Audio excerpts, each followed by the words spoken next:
Hello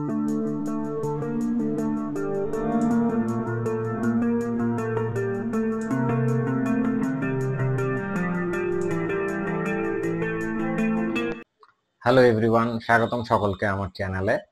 আমি নাহিদ আছি আপনাদের সাথে। আজকে আরেকটা বই নিয়ে কথা বলতে চলে এসেছি। কয়েকদিন আগের আরেকটা ভিডিওতে একটা বই নিয়ে কথা বলেছিলাম। বইটির নাম ছিল now you see me, Sharon J বোল্টনের ডিটেকটিভ লেসি ফ্লিন্ট সিরিজের কাহিনী। তো সেই সিরিজের অন্য বইগুলোর ব্যাপারেও আমার বেশ ইন্টারেস্ট ছিল। তো সেই সিরিজের সেকেন্ড বই, বইটার নাম হচ্ছে ডেড স্কেয়ার্ড। তো আমি রিসেন্টলি এটা পড়ে শেষ করেছি। ডেড স্কেয়ার্ড বইটা, এটা বাংলাদেশে আগেরটার মতো এটা আমি কোনো অনুবাদ পাই নাই। যাই হোক, আমি যেটা মেইন ভার্সন ইংরেজি সেটাই পড়েছি, ব্রিটিশ লিটারেচার। তো আমার কাছে বইটা কেমন লেগেছে, ভালো লেগেছে কিনা, বা কি কেমন বইটার বিষয়বস্তু, প্লট, এটা নিয়ে আজকের আলোচনা করব। তো সকলকে স্বাগতম আবারও আজকের আলোচনায়।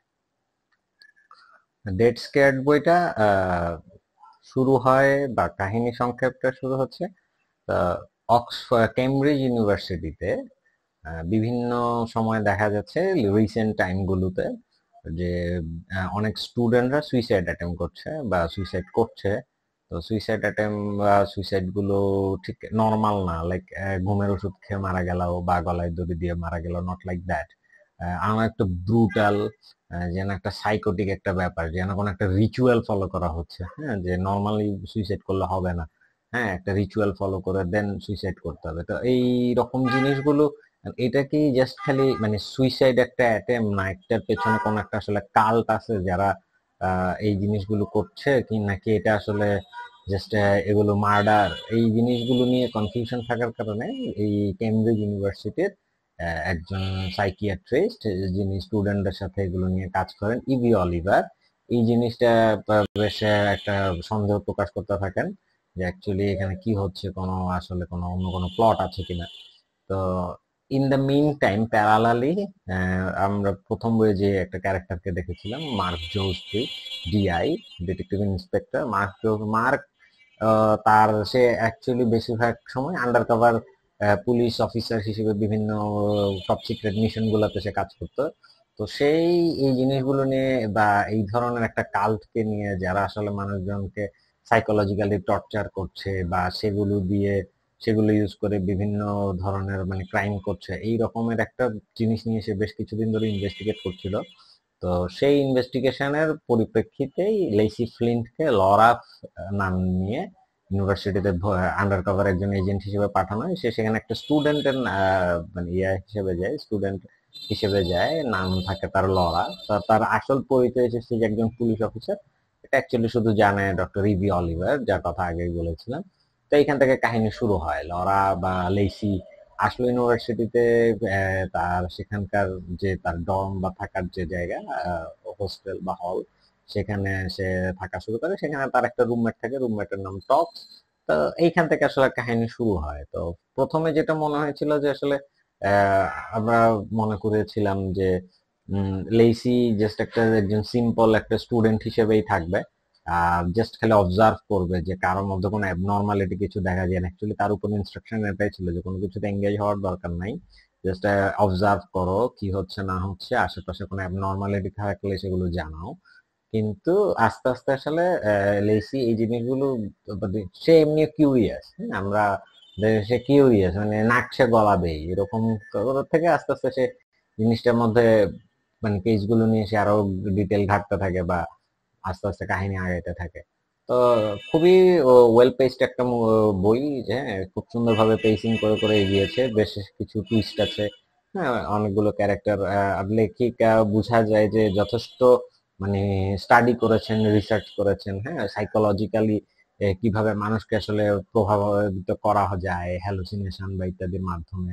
হ্যাঁ, আবার সেগুলোর সাথে কিভাবে মানে ফার্মাকোলজি বা মানে ওটাকে কি বলতাম, কেমিক্যাল, বিভিন্ন ওষুধের কেমিক্যাল রিয়াকশন বা হ্যাঁ কেমিক্যাল দিয়েও কিভাবে এই জিনিসগুলোকে আসলে কন্ট্রোল করা হয়। হ্যাঁ, এই ধরনের জিনিসগুলোকে বেশ রিসার্চ করে উনি আস্তে আস্তে কাজ করেছেন, প্লটটা দাঁড় করিয়েছেন। তো প্লটটা বেশ ভালো, চমৎকার। তো এবং ক্যারেক্টার গুলো তো লেইসি এবং ইভি অলিভার ক্যারেক্টার গুলোর পেছনে যথেষ্ট সময় দেওয়া হয়েছে। অন্যান্য যেসব ক্যারেক্টার গুলো রয়েছে অন্যান্য স্টুডেন্টরা বা ফ্যাকাল্টি মেম্বার বা পুলিশের মেম্বাররা, তাদের মাঝখানের যে ক্যারেক্টার গুলো সেগুলো বেশ সুন্দরভাবে তৈরি হয়েছে।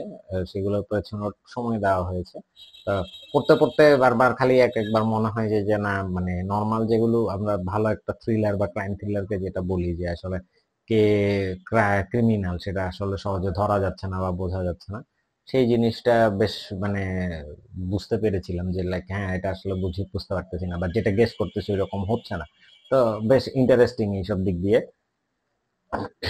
তা ক্যারেক্টার গুলোর মাঝখানের ইন্টারাকশন গুলো খুব যেমন ইভি, লেইসি বা লরা যখন অন্যান্য অনেক ফ্যাকাল্টি মেম্বার বা ডক্টরদের সাথে যেভাবে ইন্টারাকশন করে, তখন তার যে মানে তাকে যে অ্যাকচুয়ালি মিশনে পাঠায় তার কমান্ডিং অফিসার মার্কের সাথে তার যে মানে কথা কাটাকাটি গুলো হয় বা উইটি হিউমার গুলো আসলে যে এক্সচেঞ্জ হয়, হ্যাঁ, তো সেইটাও বেশ ইন্টারেস্টিং ভাবে আসছে। তো বোরিং বোরিং লাগার সুযোগটা তেমন একটা নাই।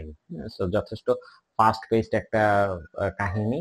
তারপর তবে এখানে এখন যদি বলি একটু স্পয়লার থাকতে পারে, তো এই জায়গাটার জিনিসটা একটু স্কিপ করা ভালো। তবে কয়েকটা দিক দিয়ে একটু যেটা মনে হয়েছে যে শ্যারন বোল্টন এমনিতে মানে তার যা যে কয়েকটা বই আমার পড়া হয়েছে এর মধ্যে তার যে লেখনের স্টাইলটা, সেই স্টাইলটাতে সে সবসময় জোর দেয় গথিক একটা ব্যাপার, অ্যাম্বিয়েন্স এর উপরে বেশ জোর দেয়। তো এখানেও সেই জিনিসটা আছে যে অ্যাম্বিয়েন্স এর উপরে বা একটা একাডেমিক, একটা সাইকোলজিক্যাল হরর ব্যাপার, একটা ক্রিপি ব্যাপার, এই জিনিসটা খুব সুন্দরভাবে তুলে আনতে পারছে।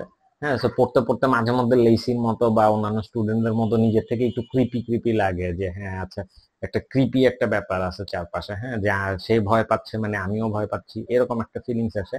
সো যেটা আমার কাছে মনে হয় যে বেশ একটা গুড অ্যাচিভমেন্ট ফর এই ধরনের একটা সাইকোলজিক্যাল থ্রিলার বইয়ের ক্ষেত্রে।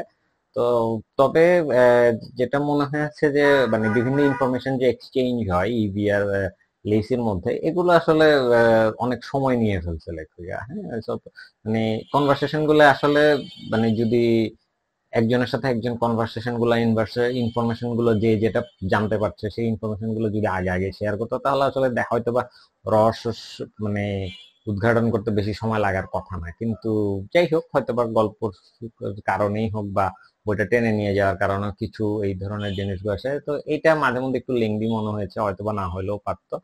তারপর আর কিছু কিছু জিনিস লাইক ইভির বাসায় বেশ কয়েকবার দেখা যাচ্ছে যে কেউ একজন ঢুকছে বা তার ফোনের মধ্যে বারবার কল আসছে বা তার ইমেল ডিলেট হয়ে যাচ্ছে, এইভাবে তাকে একটা কন্ট্রোল করার চেষ্টা করা যাচ্ছে, কিন্তু তারপরও সে তার বাসা চেঞ্জ করছে না, অন্য কোথাও গিয়ে থাকছে না, হ্যাঁ, একটা গোয়ার তুমি আছে।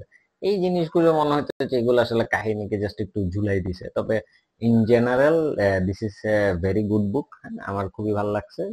আমি থার্ড বইটা অলরেডি পড়া শুরু করছি। তো আগেও যেটা বলছিলাম, এটার আসলে কোনো অনুবাদ আমি দেশে পাই নাই। আশা করি কোনো প্রকাশনীর সামনে এটার অনুবাদ নিয়ে কাজ করবে। হ্যাঁ, তো in general this is a good বুক। হ্যাঁ, আপনারা যারা পড়েননি বা যারা একটা থ্রিলার পড়তে চাচ্ছেন, যেটা একটা সাসপেন্স সহ একটা থ্রিলার পড়তে চাচ্ছেন যে আসলে কে কেন করেছে ইত্যাদি কিছু মিলায় জাস্ট একটা ক্রিপি একটা এনভায়রনমেন্টের মধ্যে বসে যারা একটা হরর একটা থ্রিলার পড়তে চাচ্ছেন, তারা বইটা ডেফিনেটলি ট্রাই করতে পারেন। সো আশা করি আপনাদের সকলেরই বইটা ভালো লাগবে। তো আজ এতটুকুই। সামনে আবার অন্য কোনো বই নিয়ে আবার কথা হবে, দেখা হবে। ততদিন পর্যন্ত সবাই ভালো থাকবেন, বইয়ের সাথে থাকবেন। ধন্যবাদ সবাই।